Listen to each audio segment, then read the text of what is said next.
Hi, it's me. I'm back with a movie review. It's a Hallmark movie review, and this is not a movie that you watch. This is a movie that you survive. This is a movie that you get through. And the name of it is called Love on the Right Course. I'm going to talk about it. Give me 1 second, though. So, yeah, Love on the Right Course. And I just wanted to start that by showing you my t-shirt that I was wearing today because mental health matters, and that has absolutely nothing to do with this Hallmark movie that I'm watching.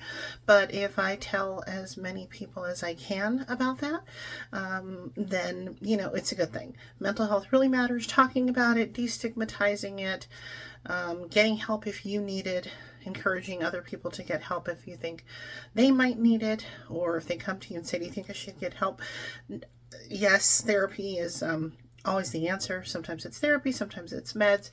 And again, this has absolutely nothing to do with this Hallmark movie, but since I was wearing the shirt, I felt like I should add that. And I got that from Etsy at a shop that no longer exists. But I'm sure that there are plenty of shirts like this on the interwebs, or on Etsy especially, where you can buy from small businesses if you're interested in wearing a shirt like that and spreading the word about that too. So anyway, Love on the Right Course. I might not even be giving you the right name of the movie, guys, but this to me was like watching... I felt like I watched 4 movies. Like, it felt like the longest, however many minutes it really is. Like, probably, it's probably like a 90-minute movie.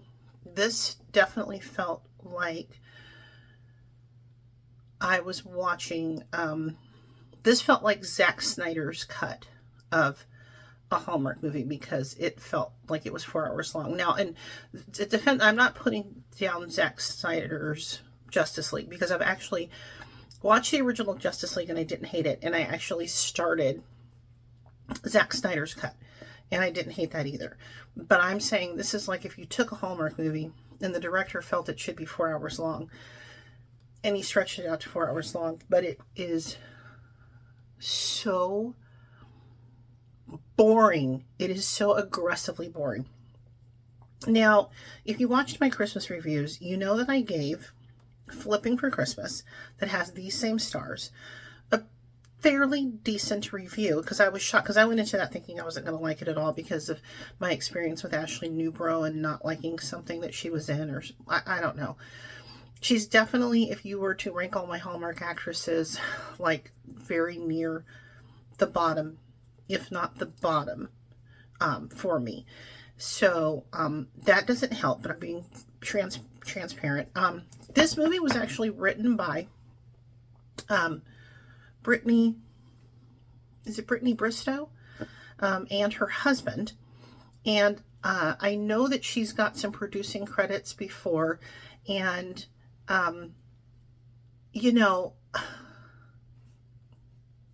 all I can say is better luck next time to them, because this isn't a good movie. This is not a well-written movie. This movie is, I can't even tell you if it's a well-acted movie, because it's so bogged down and boring. It takes place in Budapest, and I'm not even sure why we need to have this take place in Budapest, except to like do some location stuff, because there's like no reason you couldn't have made this movie for a lot, I'm sure, cheaper, because you had to fly everybody to Budapest, because I think it might have actually been filmed there. I haven't looked that up yet, but I don't see why it needed to be set there, number one, because number two, she was born, I'm going to save you guys the trouble of wondering, well, you're not going to watch it, but as I'm watching it, I'm like, why does she not have any kind of accent whatsoever? And it's because she was born in the United States. She was like 8 years old when her mom, who was a single mom, met her dad, who is the one who is from Budapest, and he adopted her. And she said that he's the only dad I've ever known. But so then it made sense to me that she doesn't have an accent, since she lived in the United States and she's lived in Budapest, but then she's also been back in the United States because of her career as a golfer. I haven't even told you guys what the movie is about. Obviously, it has to do with golf because of the name of the movie. She's a golf pro. She's in a slump because her mom's died recently. And it starts with like her caddy being just like the worst. It like basically like I'm going to quit because you were terrible this season kind of thing. And so she goes back home to Budapest to hang out with her dad. And dad's storyline is that, you know, he's still grieving, but he's thinking about selling their house, which is selling the house and the golf course, which I think might all be on the same property. I wasn't paying that much attention, but I think it all is like a package deal. And she, of course, doesn't want him to sell it because, you know, because of the memories and mom and stuff like this. So, you know, that's his dilemma.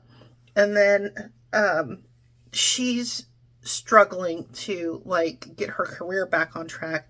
And so she starts like training with Marcus Rosner, who's a golf pro, who also has no accent, because even though he was born in Budapest and raised there, he went to school in the United States or something like that. He has no accent whatsoever.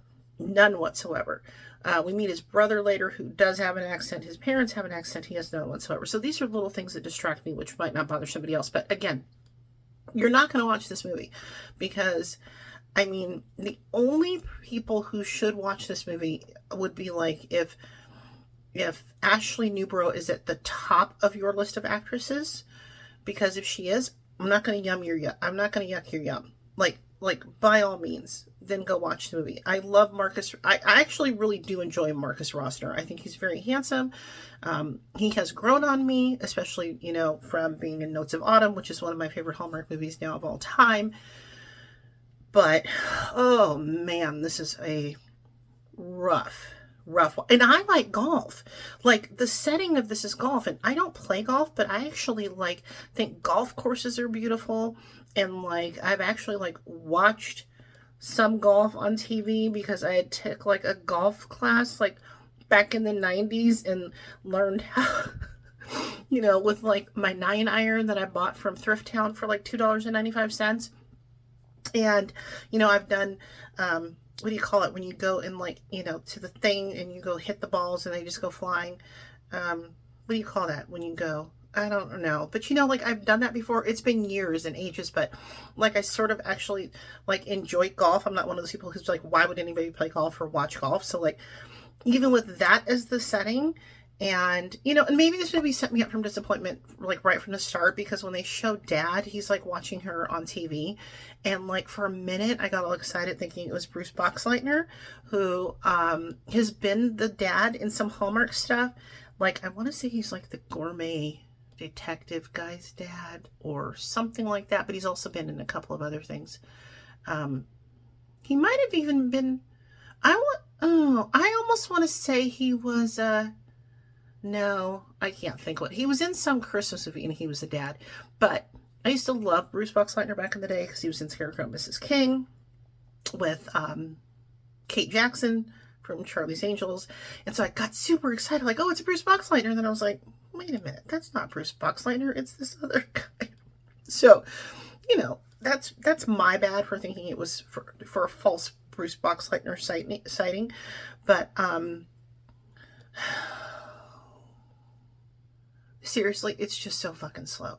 It has, not only does it have golf in it, which I like they're talking about a restaurant because the dad had closed the restaurant, and then she has friends who used to work there, and now they are going to need a job. But then also Marcus Rosner, he likes to cook, and then she likes to cook. And so at one point I thought maybe they're going to open this restaurant up, and like they're going to, like, she's going to quit golf and she's going to do that instead.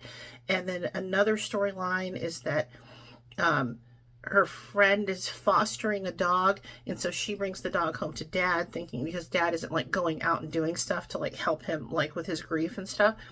And then I'm thinking Brittany Bristow in real life must be like really an animal lover, because I know the movie she was in with, I can't picture him, I can't think of his name, but it's Julie Gonzalez's like husband, partner in real life, and he's from One Calls the Heart, and it was called like A Tale of Love, like TAIL or something. I'm picturing like a blue background and Brittany Bristow and that guy. And I want to say she ran like a shelter or something, or like, you know, so good for her for like putting that message out, because I think people should like adopt animals and stuff as opposed to like, you know, I mean, okay, again, I don't want to yuck your yum, but I love it when people go and adopt animals or rescue animals and stuff as opposed to, you know, buying an animal like from a breeder or something. Like I love seeing like animals who need homes get a home. Not judging you if you bought a dog, 1,000,000% not, 0%.